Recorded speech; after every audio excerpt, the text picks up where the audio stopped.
still remember the first time I saw Bradley Martyn on YouTube. He was doing something wild, some calisthenics stunt that looked part superhero, part crazy person. You know the ones, jumping onto high platforms, pressing people over his head like they were dumbbells, walking on his hands like it's nothing. And I thought to myself, okay, this guy is either a freak of nature or a genius. And that's when I started digging. Not just watching clips, but really diving into what this guy built. And that led me to a bigger question. How do you go from posting gym stunts to building a $20 million empire? Or maybe the real question is, if you build it, can you actually keep it? Because let's be honest, this space is full of creators who blow up fast and then disappear just as quick. But Bradley, he's still here. Bigger, louder, more dialed in than ever. So what's the real story behind that? I found myself going back, way back, to before the views, before raw gear, before zoo culture. Bradley Martyn grew up in San Francisco, born in '89. And what a lot of people don't know or don't talk about is that his journey wasn't all iron and PRs from the start. His dad died by suicide when he was just 6 years old. Think about that. At 6, he was already facing a level of trauma most of us can't imagine. And whether he knew it or not, that kind of loss either breaks you or builds you differently. In Bradley's case, it sparked something. A need to be strong, not just physically, but mentally. And that became one of his core driving forces. I don't think people fully understand how deep that kind of childhood wound cuts. Losing your dad at that age, it's not just a sad story, it rewires you. And for Bradley, that pain turned into this almost obsessive need to be in control. Of his emotions, of his path, of his body. Lifting weights wasn't just something he did for fun. It became a form of therapy. Every rep was a way to push back against chaos. And when you talk to people who've really built something from the ground up, that's a common thread. There's always something underneath the grind that's more than just hustle. For Bradley, it was about making sure he'd never feel that powerless again. But here's what made him different. He didn't wear that trauma like a badge of honor. He didn't make it his entire identity. He just used it quietly as fuel. That's the kind of mindset that separates people who try from people who actually build. He didn't have a roadmap. There wasn't some fitness blueprint he followed. No fancy mentor pulling strings behind the scenes. It was all trial and error. Years of lifting, learning, failing, and just refusing to quit. He didn't just want muscles. He wanted mastery. And back in high school, while some kids were out partying, Bradley was studying nutrition, testing workouts, trying weird training protocols just to see how the body would respond. He got obsessed with optimization. Not in a nerdy spreadsheet way, but in a real, how do I get the most out of this life way? And honestly, that early curiosity, that's the foundation of everything he built later. He wasn't waiting for someone to give him permission to take it seriously. He just did. That self-starter mentality, that hunger to figure it out on his own, that was the spark that would eventually light up the whole empire. He started lifting weights as a teenager, but even back then it wasn't just about getting big, it was about control, discipline, having power in a world that had once made him feel powerless. He never really played the victim. Instead, he leaned into the pain, transformed it, and when he stepped into the gym, he wasn't just chasing aesthetics, he was chasing something deeper. I think that's one of the big reasons people connected with him later on. Because behind all the antics, there's this guy who's been through real stuff, and he's not afraid to talk about it. By the time 2014 rolled around, Bradley decided to take a shot at YouTube. Back then, the fitness space on YouTube was growing, but not nearly as saturated as it is today. Still, it wasn't easy to stand out. You had to have a personality. You had to bring something different. And he did. It wasn't just workouts and tips. It was raw energy, jokes, gym challenges, motivational rants, deep talks, lifting people overhead, getting in trouble for wild stunts. He knew how to make you stop scrolling. His presence was magnetic. The beard, the cap, the tattoos, the energy. It all added up to someone who didn't just do fitness, he performed it.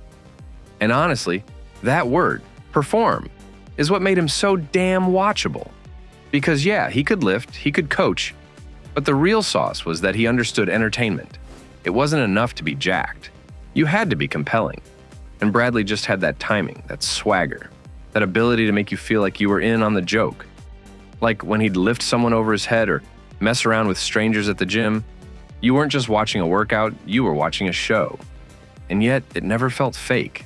That was the magic. So many fitness creators lean into gimmicks, but with Bradley, even the wild stuff had this raw authenticity to it. He'd start a video with some outrageous stunt, and then halfway through, hit you with something real. A story about his dad, a rant about staying consistent, a quiet moment talking about anxiety or discipline, and that balance, that mix of chaos and calm, that's what built loyalty. Because viewers didn't just laugh or get hyped, they felt seen. And in an algorithm-driven world where everything feels optimized and impersonal, that kind of connection is gold. And the editing, the tone, it always felt like you were just hanging out with him and his crew. No over-polished stuff, no fake influencer vibes. Just a group of guys doing life, lifting heavy, talking trash, and occasionally dropping some life wisdom. That format created community without ever feeling like it was trying too hard. It wasn't content, it was culture. He didn't just build an audience, he built a following, a tribe. And in the world of creators, that is everything. And here's what most people miss about successful entrepreneurs, especially in this creator space. It's not about being the best in your field, it's about being the most remembered. Bradley figured that out early. He wasn't trying to be your traditional fitness coach. He was trying to build a brand. And every video, every crazy lift, every motivational talk was part of that blueprint. At first, the views started slow, like they do for everyone. But he kept posting, kept evolving. He didn't get stuck in one format. Instead, he tried everything. Vlogs, collabs, interviews, transformations, prank-style videos, even deep talks about mental health. And that variety gave him range. He wasn't just a fitness guy. He was someone people tuned into because they felt like they knew him. And when people feel like they know you, they trust you. And when they trust you, they buy from you. That's when things started to shift. Bradley didn't stop at YouTube money. He knew the ad revenue game was never going to make him rich on its own. So he started building businesses around his brand. And here's where things get tactical. First, zoo culture. This wasn't just a gym. It was a stage, a content machine, a community hub. Located in LA, zoo culture was designed to be filmed in. Literally. The lighting, the layout, the vibe, it was all built with cameras in mind. It attracted influencers, athletes, celebs, fans. People didn't just go there to lift, they went to be seen. And Bradley? He made sure he was right in the middle of it. Filming, lifting, messing around with his crew, making content that made you want to go lift. Memberships brought in revenue, sure. But the real value was the brand exposure.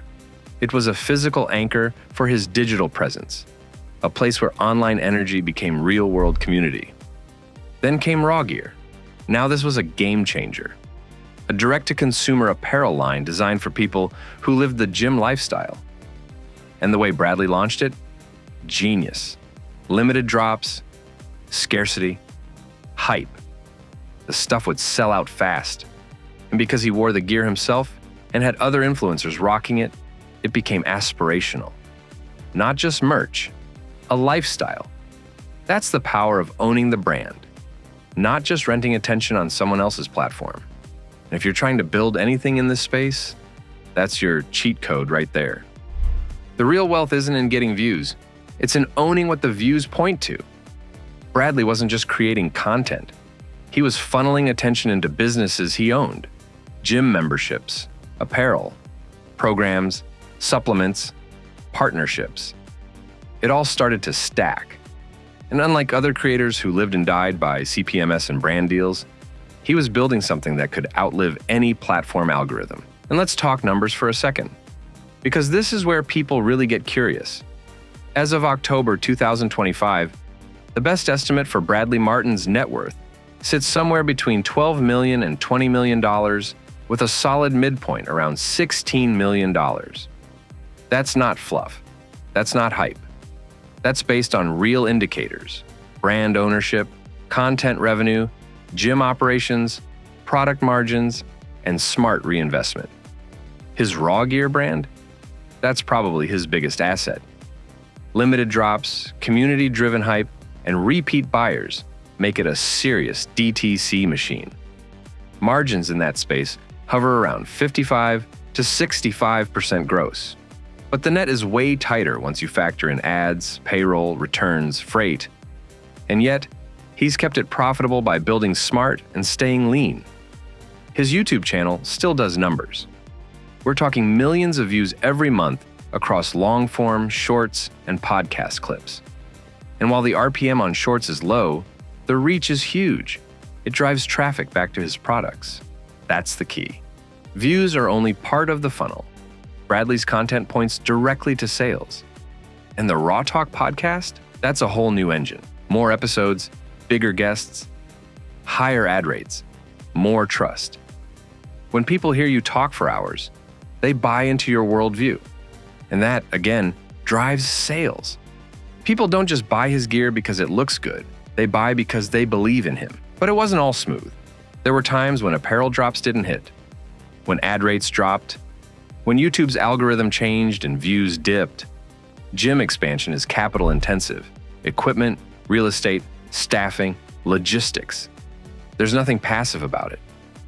And on top of all that, he still deals with the pressure of staying relevant in a world that moves fast. But he's stuck with it, kept evolving, kept creating. What really separates Bradley from others who quit? It's this: he doesn't rely on hype. He builds systems. Content is consistent. Drops are strategic. The gyms are positioned as experience centers, not just facilities. Every piece feeds the next. That's what you call a brand flywheel. His lifestyle reflects success, but not recklessness. Yes, there are nice cars and luxury stuff, but he also reinvests heavily into the business. That's how he sustains it. Because if he can take pain, passion, and push-ups and turn them into an empire, what's stopping you? If you like this story, make sure to like, comment, and subscribe. More deep dives, real numbers, and behind-the-scenes breakdowns coming soon. Let's build.